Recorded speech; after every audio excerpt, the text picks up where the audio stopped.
বিশ্বম্বরবাবু এবং রঞ্জনা দেবীর বড় ছেলে প্রদীপ হওয়ার 10 বছর পর আবারও তার 3 ছেলে সুদীপ, দিলীপ ও শুভ হয়। বিশ্বম্বরবাবু একটি ছোটখাটো মুদিখানা দোকান চালাতেন। সেই দোকান থেকে যা আয় হতো তা দিয়েই তার পুরো সংসার চলত। তিনি কখনো লোভ করেননি। তার বড় ছেলে প্রদীপ ঠিক তার মতোই হয়েছিল। তার যখন 12 বছর বয়স তখন থেকেই সে দোকানের কাজকর্মে বাবাকে সাহায্য করতে থাকে। এভাবেই ছোটবেলা থেকে প্রদীপ দোকানের কাজকর্ম সামলাতে সামলাতে বড় হয়। বিশ্বম্বরবাবু এবং রঞ্জনা দেবী মারা যাবার পর প্রদীপ সংসারের সমস্ত দায়িত্ব নেয়। কয়েক বছর পর কল্পনা নামে একটি মেয়ের সঙ্গে প্রদীপের বিয়ে হয়। বিয়ের দিনে প্রদীপ কল্পনাকে বলে, দেখো কল্পনা, বাবা মা মারা যাওয়ার সময় আমাকে 3 ভাইয়ের দায়িত্ব দিয়ে গেছে। এতদিন আমি যতটা পেরেছি ওদের দায়িত্ব পালন করেছি। এবার থেকে তোমার দায়িত্ব হচ্ছে ওদের মানুষ করা। তুমি চিন্তা করো না, ওদেরকে আমি খুব যত্নে রাখবো। কোনোদিনও কোনো কিছুর অভাব হতে দেব না। কল্পনা প্রদীপের মতোই সাদা সরল ছিল। দুই স্বামী স্ত্রী মিলে ছোট ছোট 3 ভাইকে নিজেদের সন্তানের মতো মানুষ করতে থাকে। দোকান থেকে যা আয় হতো তারা কখনোই বাকিদের কোনো কিছুরই অভাব হতে দিত না। 10 বছর এভাবেই কাটে। দেখতে দেখতে প্রদীপের বাকি 3 ভাইয়ের বিয়ে মৌমিতা, পাপিয়া এবং অমিতা নামক 3 মেয়ের সঙ্গে হয়ে যায়। বিয়ের কয়েক মাস পর মৌমিতা তার স্বামী সুদীপকে বলে, দেখো কতদিন আর তোমরা এভাবে বাবার পুরানো ওই মুদিখানার দোকানে ভরসা করে থাকবে বলো তো? তোমাদের নিজেদের সংসার হয়েছে, এবার তো তোমাদের নিজেদের ব্যবসা করার কথা ভাবা উচিত। এদিকে পাপিয়াও তার স্বামী দিলীপকে বলে, তোমরা তোমাদের দাদার কাছ থেকে নিজেদের হিসেবে টাকাগুলো নিয়ে নাও, তারপর সেগুলো দিয়ে ব্যবসা শুরু করো। ছোট মুদিখানার দোকান দিন দিন আরো ছোট হয়ে যাচ্ছে। শেষে দেখবে দাদা দোকানটা আর চালাতেই পারছে না, তখন আমাদের সবাইকে পথে বসতে হবে। তার থেকে ভালো আগে ভাগে নিজেদের হিসাবটা নিয়ে কেটে পড়ো, তারপর দাদা নিজেরটা বুঝুকগে। 3 বউ এভাবেই নিজেদের স্বামীদেরকে বারবার দোকান ভাগের কথা বলতে থাকে। বউয়েদের কথা শুনে 3 ভাই দাদার কাছে যায় এবং দোকান ভাগের কথা বলে। সবকিছু শুনে প্রদীপ বলে, দেখ, বাবার এটাই একটা চিহ্ন। বাবা কত পরিশ্রম করে এই দোকানটাকে দাঁড় করিয়েছে, আর আমি সারা জীবন এই দোকানে পরিশ্রম করে গিয়েছি। এভাবে এটাকে বিক্রি করে দিলে কি করে চলে? কিন্তু দাদা, আমাদেরও তো সংসার দেখতে হবে। কতদিনই বা এইভাবে ছোট দোকান থেকে সংসার চলবে? এত কষ্টে সৃষ্টে থাকার থেকে ভালো করে বড় ব্যবসা শুরু করো। তুমি দোকানটা বিক্রি করে দিলে আমরাও নিজেদের মতো ব্যবসা শুরু করতে পারবো। তোদের যদি দোকানে বসতে ভালো না লাগে তাহলে তোরা বসিস না। আমি বাবার এত পরিশ্রমের দোকান এইভাবে বিক্রি করতে পারবো না। দাদা, দোকানটা তোমার একার না যে তুমি যেটা বলবে সেটাই হবে। ওটা বাবার দোকান, তাই দোকানে আমাদেরও সমান অধিকার আছে। দোকান বিক্রি করে টাকা না দিলে আমরা ব্যবসা করবো কি করে? আমাদের কাছে কি টাকা জমা আছে? এভাবেই 3 ভাই মিলে তাদের দাদাকে দোকান বিক্রি করার জন্য চাপ দিতে থাকে। চিন্তিত প্রদীপ তার ঘরে যায় এবং তার স্ত্রী ও ছেলে দেবুর কাছে সমস্ত ঘটনা বলে। সবকিছু শুনে কল্পনা বলে, তুমি চিন্তা করো না, কিছু না কিছু একটা উপায় বেরিয়ে যাবে। দোকান বিক্রি করাটা তো কোনো সমাধান নয়। দোকানটা বাবা দাদুর চিহ্ন হিসেবে রেখেছে, এটা বাবার কাছে অনেক গুরুত্বপূর্ণ। এভাবে দোকানটা বিক্রি করে দিলে তো বাবা ভেঙে পড়বে। হ্যাঁ, আমি জানি ওই দোকানটা তোর বাবার কত প্রিয়। আচ্ছা, তুমি গিয়ে দোকানের দামটা ভালো করে যাচাই করো, তারপর কিছু না কিছু একটা ব্যবস্থা হয়ে যাবে। কয়েকদিন পর প্রদীপ তার 3 ভাইকে সঙ্গে করে নিয়ে দোকানের দাম যাচাই করে এবং জানতে পারে দোকানটি 20 লাখ টাকায় বিক্রি হবে। এই খবর শুনে 3 ভাইয়ের মনে আনন্দের জোয়ার ওঠে। প্রদীপ মন খারাপ করে ঘরে আসে এবং কল্পনাকে বলে, দোকান বিক্রি করলে 20 লাখ টাকা পাওয়া যাবে। প্রত্যেকের ভাগে 5 লাখ টাকা করে পড়বে। এবার তুমি বলো, 5 লাখ টাকার বিনিময়ে আমি বাবার শেষ স্মৃতিটুকু বিক্রি করে দেব? এই পরিণাম দেবো আমি বাবার পরিশ্রমে? তুমি কেন এত চিন্তা করছো বলো তো? তুমি তো এক কাজ করতে পারো, তোমার 3 ভাইকে তাদের ভাগে টাকাগুলো দিয়ে দাও আর দোকানটা নিজের নামে করে নাও, তাহলেই তো হয়ে যাবে। তোমার কি মনে হয় 15 লাখ টাকা কি আমার কাছে জমা আছে? ও টাকা থাকলে তো আমি ওদেরকে কবে দিয়ে দিতাম। দেখো, দেবুর অ্যাকাউন্টে আমি 2 লাখ টাকার মতো জমা করেছি। গত বছর দাদারা ওর জন্য যে টাকাটা দিয়েছিল সেগুলো সব রয়েছে। আর আবার গয়নাগুলো বিক্রি করলে মোটামুটি 5-6 লাখ টাকা হয়েই যাবে। বাকিটা তুমি ব্যাংক থেকে লোন নিয়ে নাও। কল্পনার প্রস্তাব প্রদীপের পছন্দ হয়। সে গয়নাগাটি বিক্রি করে ব্যাংক থেকে লোন নিয়ে 15 লাখ টাকা জোগাড় করে এবং 3 ভাইকে ডেকে 5 লাখ করে তাদের হাতে ধরিয়ে দেয়। টাকা পেয়ে 3 ভাই আনন্দে নেচে ওঠে। টাকা নিয়ে সুদীপ বলে, আরে আমার মাথায় তো একটুকু আসে না, দাদা এই ছোট দোকান থেকে কি আর আয় করবে? এই পয়সায় ওদের ভালো করে সংসারে চলে না। আরে এত টাকা লোন নিয়ে বসে আছি। ওতে আমাদের চিন্তার কি আছে?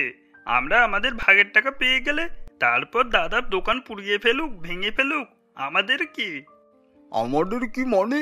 পরে আমাদের কাছে এসে হাত পাতবি, তখন কি করবি? হাত পাতলেই হলো। দোকানের ভাগ হয়ে গেছে, আমরা আমাদের টাকা পেয়ে গেছি, এবারে যে যা সংসার সেটা সামলাবে। টাকা পেয়ে 3 ভাই এবং ভাইয়ের বউ এরা আকাশে উড়ছিল, কিন্তু কিছুদিন পরেই তারা মাটিতে নেমে আসে। কারণ এতদিন দাদা বৌদি সংসার চালাচ্ছিল, তাদেরকে কোনো কিছুরই চিন্তা করতে হচ্ছিল না। নিজেদের সংসার হওয়ার পর থেকে তারা বুঝতে পারে যে কত ধানে কত চাল। এদিকে প্রদীপের দোকান, যেটি আগে কোনো রকম টেনে টুনে চলছিল, সেটি হঠাৎ করে উন্নতি করা শুরু করে। দোকানটি অনেক বড় হতে থাকে। প্রদীপ একটি মুদিখানা দোকানদার থেকে বড় ব্যবসায়ী হয়ে ওঠে। 3 বউ এসব দেখে হিংসায় জ্বলে ওঠে আর বলে, বড় বৌদি ভাগ্য দেখেছো? কদিন আগে ছেঁড়া কাপড় পরে ঘুরতো, দামি দামি শাড়ি পরছে, ঘরে নতুন আসবাবপত্র এনেছে, আর ছেলেকে ভালো কলেজে ভর্তিও করেছে। এখন তো দাদা বৌদি অনেক বড় লোক হয়ে গেছে। কোথায় 20 লক্ষ টাকার দোকান, এখন 20 কোটিতে দাঁড়িয়েছে। আরে আমি তো সেই দিনটার কথা মনে করে নিজের ভাগ্যকেই দোষ দিই। সেদিন যে কেন আমি দোকান ভাগ করার কথা বলেছিলাম, কেনই যে আমি এই আইডিয়াটা দিয়েছিলাম কে জানে, এখন তার ফল ভোগ করতে হচ্ছে। তুমি তো একা আইডিয়া দাওনি, আমরা সবাই সামিল ছিলাম, আর সবাই আজ তার ফল ভোগ করছি। আমাদের তো কষ্ট শেষই হচ্ছে না। কি ভেবেছিলাম আর কি হয়ে গেল। ভেবেছিলাম নতুন একটা ব্যবসা করে পায়ের উপরে পা তুলে খাবো, তা না হয়ে এখন কাজের লোকের মতো অবস্থা হয়ে গেছে। আচ্ছা, আমরা কি সারা জীবন এভাবেই থাকবো? আমাদের ভাগ্য কি আর বৌদির মতো হবে না? কেন হবে না? আমার কাছে একটা আইডিয়া আছে। সবাই মিলে যদি এর উপরে ফোকাস করি, তাহলে কিছু না কিছু একটা ভালো খবর পাওয়া যাবে। কি আইডিয়া আছে শুনি? আমরা 3 জন মিলে বৌদিকে নিজের দলে টেনে নেব। আমরা বৌদিকে মিষ্টি মিষ্টি কথা বলে আর তার সেবা করে তাকে দোকানের ভাগ দিতে বলবো। এটাতে কি বৌদি রাজি হবে? আরে রাজি হবে না মানে? আমরা সবাই মিলে এত ভালোবাসা দেখাবো যে বৌদি গলে জল হয়ে যাবে। আর বৌদি তো এসব বোঝেই না। এভাবেই জামিলে প্ল্যান করে এবং কল্পনার কাছে যায়। কল্পনা দুপুরে রান্না করছিল। এমন সময় মৌমিতা বলে, দিদি তুমি এখনো রান্নাঘরে গরমে দাঁড়িয়ে দাঁড়িয়ে রান্না করছো? দেখো তো ঘামে পুরো ভিজে গেছো। হ্যাঁ তো, এ কি অবস্থা করেছো নিজের? শরীরের কি একটুও যত্ন নাও না? এভাবে করলে কি করে চলবে? দিদি তুমি সরে যাও তো দেখি, আমি রান্না করে দিচ্ছি। তুমি গিয়ে একটু ফ্যানের তলায় বসো, গরমে মুখটা পুরো লাল হয়ে গেছে। 3 জায়ের হঠাৎ এইরকম আগমন এবং এ ধরনের কথাবার্তা শুনে কল্পনা খুবই অবাক হয় এবং সে মনে মনে বলে, আরে এরা হঠাৎ করে এত ভালোবাসা দেখাচ্ছে যে। কি হলো দিদি, তুমি আমাদের কথা শুনতে পাচ্ছ না? তুমি এখন এখান থেকে যাও, গিয়ে একটু আরাম করে বসো তো। আর কি খাবে বলো?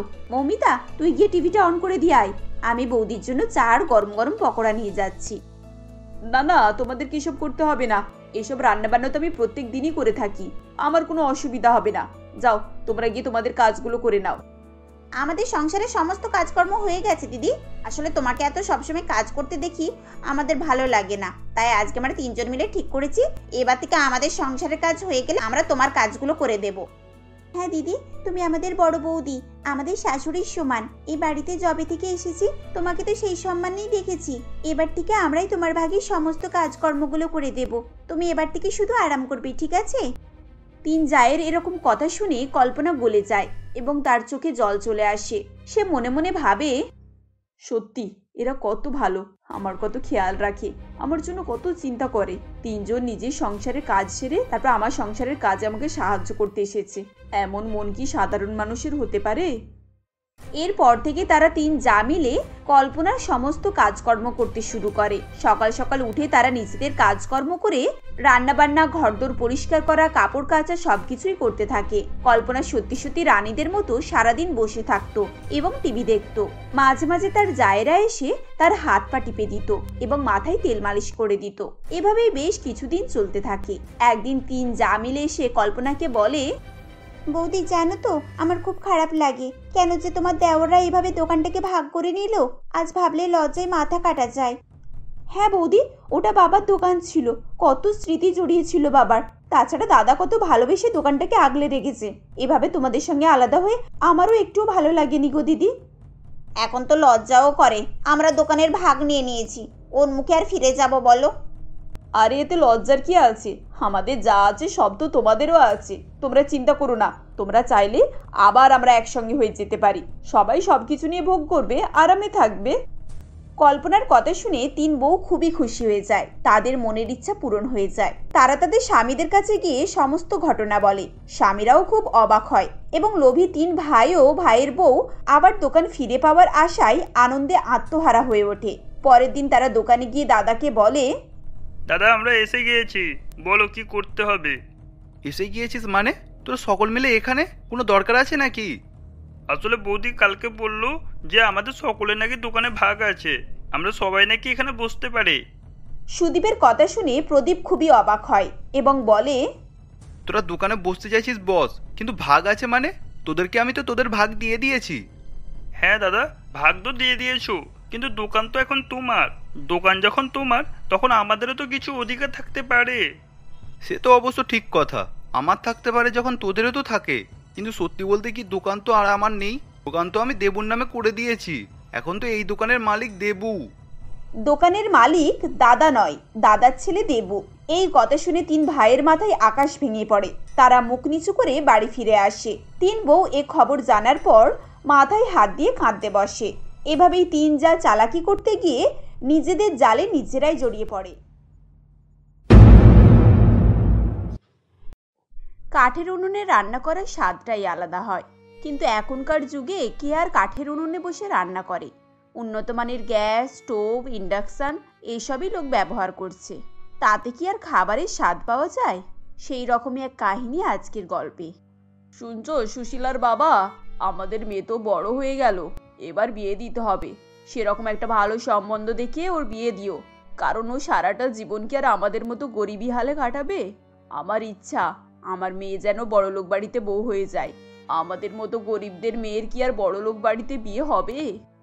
আমি খুব চেষ্টা করব যাতে আমার মেয়ে শহরে সবচেয়ে বড় বাড়িতে বিয়ে হয়। আমার মতো গ্রামে গরিব জীবন না কাটাতে হয়। আমার যতই কষ্ট হোক না কেন, আমি নিজের ভিটে বাড়ি বিক্রি করেও আমার মেয়েকে বড় জায়গায় বিয়ে দেব। কিছুদিন পরে ঠিক তাই হলো। হরনাথ বাবু শহরের এক বড় ব্যবসায়ীর ছেলে রাজীবের সঙ্গে সুশীলার বিয়ে পাকা করে ফেলে।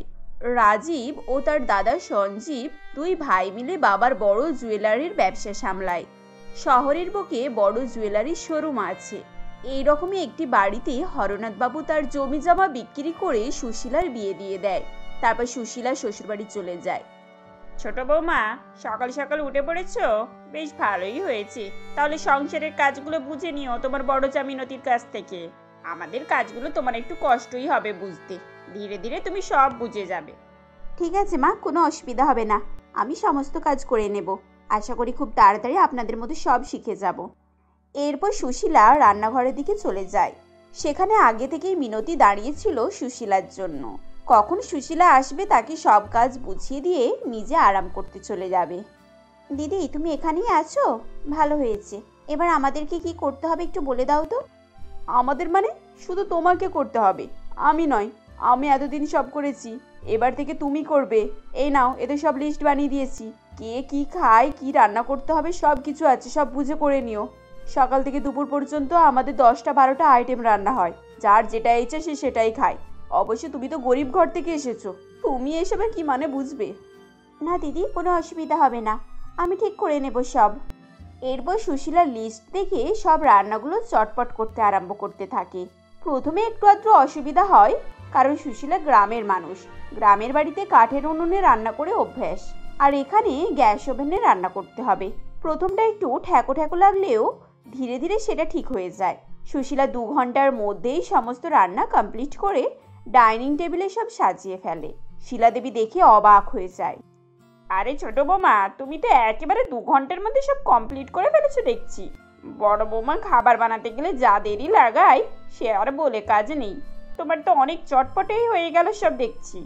সুমিলা, খাবার খুব সুন্দর হয়েছে, খুব সুস্বাদু ও টেস্টি হয়েছে। বড় বউ তো এত সুন্দর রান্না করতে পারে না। দাঁড়া, আমি একটু খেয়ে দেখি। তাই তো, খুব সুন্দর রান্না হয়েছে। এত তাড়াতাড়ি এত সুন্দর রান্না করলে কি করে তুমি? বড় বৌমা রান্না করতেও যেমন সময় লাগায়, তেমন খাবারেও কোনো টেস্ট পাওয়া যায় না।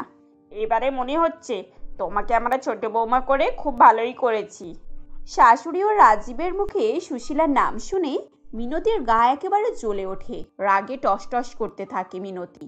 ওদিকে সুশীলা মনে করে তার জীবন থেকে গরিবী একেবারেই মুছে গেল।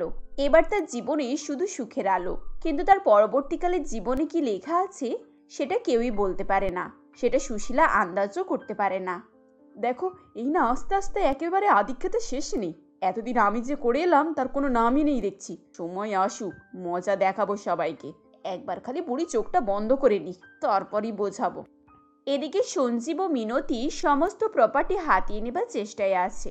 রাজীবকে কিছু না দিয়েই পুরো বিজনেসটা ও বিষয় সম্পত্তি, টাকা পয়সা সবকিছুই নিজের নামে করে নেবে। কিছুদিন পরে ঠিক তাই হলো। শিলাদেবী অসুস্থ হয়ে পড়ে। তাকে নার্সিংহোমে ভর্তি করালেও শেষ পর্যন্ত রক্ষা হয় না। তিনি পরলোক গমন করেন।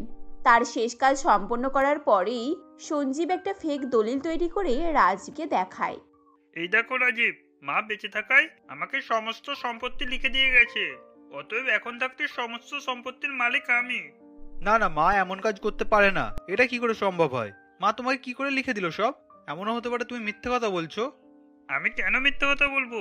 এই দেখো আমার কাছে দলিল আছে। মা আমার নামে সব করে দিয়ে গেছে, ভালো করে দেখে নাও। এটা পুরো জালি দলিল বানিয়েছো তুমি, দেখছি। এটা কখনোই হতে পারে না। তুমি মনে হচ্ছে আমার সঙ্গে চিটিংবাজি করছো। ঠিক আছে, অতই যদি তোমার বিশ্বাস, তাহলে তুমি থানায় গিয়ে তোমার দাদার নামে কেস করো তো দেখি। তারপর আসবে সম্পত্তির ভাগ নিতে। যদি না কেসটা যেত তবেই হবে। যা করার কোর্টে গিয়ে করবি। আমার বাড়ি আমায় ছেড়ে দে। মামলায় জেতার পর তারপরে আসবি আমার কাছ থেকে সম্পত্তি নিতে। এখন বেরিয়ে যায় এখান থেকে। এই বলে রাজীব ও সুশীলাকে বাড়ি থেকে বের করে দেয়। তারা রাস্তায় চলে আসে। দেখেছো সুমিলা, আমাদের সঙ্গে কি হয়ে গেল? আমরা এখন পুরো পথে চলে এসেছি। কোথায় থাকবো, কি খাবো কিছু বুঝে পাচ্ছি না। তো একটাও টাকা পয়সা নেই, আবার অ্যাকাউন্টটাও দাদার নামে। এখন আমি কি করবো কিছু বুঝতে পারছি না। তুমি অত চিন্তা করছো কেন? সব ঠিক হয়ে যাবে। চলো আমার সঙ্গে চলো, আমি তো আছি। কিছু না কিছু হয়ে যাবে আমাদের ঠিক। এই বলে রাজীবের হাত ধরেই সুশীলা শহরের রাস্তার একধারে ঝুপড়িতে গিয়ে ওঠে। সেখানে থাকার ব্যবস্থা তো হয়ে যায়, কিন্তু খাবে কি? থাকার তো না হলে একটা জায়গা হয়ে যাবে, এদিকে আবার খাবো কি? না আছে চাল, না আছে ডাল, রান্না করার মতো কিছু নেই। আর এইদিকে খিদেতে পেটের জ্বালা বেড়েই চলেছে। আমার তো এরকম থাকা অভ্যাসই নেই। ছোট থেকে খিদে কি তাই জানতাম না। তোমাকে কিছু চিন্তা করতে হবে না গো, আমি সব ব্যবস্থা করে নেব। আমার প্রথম থেকেই কষ্টে কেটেছে। আমরা গরিব, আমরা না খেয়েও দিন কাটিয়ে দিতে পারি, কিন্তু তুমি তা পারবে না। তাই আমি ঠিক একটা ব্যবস্থা করে নেব। আর আমার জন্য গ্যাসের প্রয়োজনও হবে না, আমি কাঠের উনুনেই রান্না করতে পারি। এরপর সুশীলা ঝুপড়ি থেকে বেরিয়ে এর ঘরে ওর ঘরে গিয়ে কিছু চেয়ে এনে কাঠের উনুন জ্বালিয়ে একটু আলু ভাজা আর খিচুড়ি বানিয়ে ফেলে। তারপরে রাজীবকে খেতে দেয়। তখন রাজীব বলে, খুব সুন্দর একটা খাবারের স্মেল আসছে, হচ্ছে খুব সুন্দর রান্না হচ্ছে। ওই দেখি একটু খেয়ে। বাহ, কাঠের চুলোর রান্না যে এত ভালো হয় আমি আগে কখনো জানতাম না। খাবারের গন্ধই তো খিদে বেড়ে যাচ্ছে। এরপর খাওয়া দাওয়া করে রাজীব কাজের খোঁজে বেরিয়ে যায়। কাজ খুঁজতে খুঁজতে একটা মজুরের কাজ পায়। সেখানে বেশ কয়েকদিন কাজ করে কিছু টাকা জমিয়ে দাদার নামে কেস করার জন্য উকিলকে বাড়িতে নিয়ে আসে। সবই বুঝতে পেরেছি, কিন্তু কথা হচ্ছে আমাকে ঠিকঠাক আমার টাকাটা দিয়ে দিলে তাহলে আমি ঠিকঠাক কাজটাও করে দেব। বুঝতে পেরেছি উকিল মশাই, এখন আমার কাছে যা আছে এটা দিয়ে এখন কাজ চালান। পরে আমি মামলায় জেতার পর আপনাকে আপনার সমস্ত টাকা পয়সা সুদে দেব। এইভাবে কাজ করলে তো কেস তো জিততেই পারবো না। মামলা জেতার জন্য তো টাকা চাই। আপনি ঠিক মতো মাল করে দিয়ে দিন, আমিও ঠিকঠাক কাজটা করে দেব। উকিলের কথা শুনে সুশীলা একটা বুদ্ধি আঁটে। আচ্ছা ঠিক আছে, ওসব কথা পরে হবে। এখন আমি আপনাদের জন্য খাবার বানিয়েছি, আগে খেয়ে নিন, তারপর সব কথা হবে। উকিল খাবার মুখে দিয়েই সুশীলার খাবারের খুব নাম করতে থাকে। বাহ বৌদি, আপনার তো কাঠের চুলোর রান্না খুব দারুণ। সত্যি সত্যি আপনার রান্না অসাধারণ হয়েছে। এইরকম রান্না যদি প্রত্যেক দিন একটু করে পাই তাহলে আর কি, মামলার ফলাফল আপনি জিতের দিকে বেরিয়ে যাবে। আর তাছাড়া আপনি যদি কোর্টের সামনে এরকম একটা রান্নার হোটেল খোলেন তাহলে তো দিনকে দিন আপনার বিক্রিও বেড়ে যাবে। এইরকম খাবার তো কোর্টের বাইরে পাওয়াই যায় না। উকিলের কথা শুনে সুশীলা কোর্টের বাইরে কাঠের উনুনে রান্না করে বিক্রি করতে থাকে। তার কাঠের উনুনের রান্না সুগন্ধে সকলে ছুটে আসে খাবার খেতে। এইভাবে সুশীলা প্রচুর টাকা আয় করে। এবং একটি বড় রেস্টুরেন্টও বানিয়ে ফেলে। সুশীলার কাঠের উনুনের রেস্টুরেন্ট। সুশীলার ভাগ্য সেখান থেকেই খুলে যায়। আর এদিকে রাজীবকে সে জিতেও যায়। কি বলদি, বলেছিলাম না কোর্টের বাইরে এরকম খাবার বহুত বিক্রি হবে। দেখলে তো আমার কথাটা শুনে আজকে তুমি কোথায় পৌঁছে গেলে। দাদা, সবই আপনার সাহায্যের জন্য হয়েছে। আপনি যদি না সাহায্য করতেন আমাদেরকে, আমরা কি এত দূর পৌঁছাতে পারতাম? আপনি একদিন ব্যবস্থা করে দিয়েছিলেন বলেই না আজ আমি এত বড় হতে পেরেছি। আর আপনার জন্যই তো রাজীব তার কেসটা জিততে পেরেছে। এরপর রাজীব তার সমস্ত প্রপার্টি ফিরে পায়। সঞ্জীব ও মিনতিকে জেলে হাজতবাস করতে হয়। রাজীব আবার আগের মতো বিজনেসে দেখাশোনা করে। আর সুশীলা নিজের কাঠের উনুনের রেস্টুরেন্ট চালাতে থাকে। রাজীব এখন আগের মতোই ধনী হয়ে ওঠে। সুশীলাও অনেক টাকার মানুষ। এখন থেকে তারা আগের মতো আবারও সুখে শান্তিতে জীবন কাটাতে থাকে। তাদের অবস্থা এখন আগের থেকেও অনেক বেশি অবস্থাপন্ন। রাজীবকে যেমন বিজনেসের পারপাসে সবাই চেনে, তেমন সুশীলার রেস্টুরেন্টের নামেই সুশীলাকে সবাই চেনে।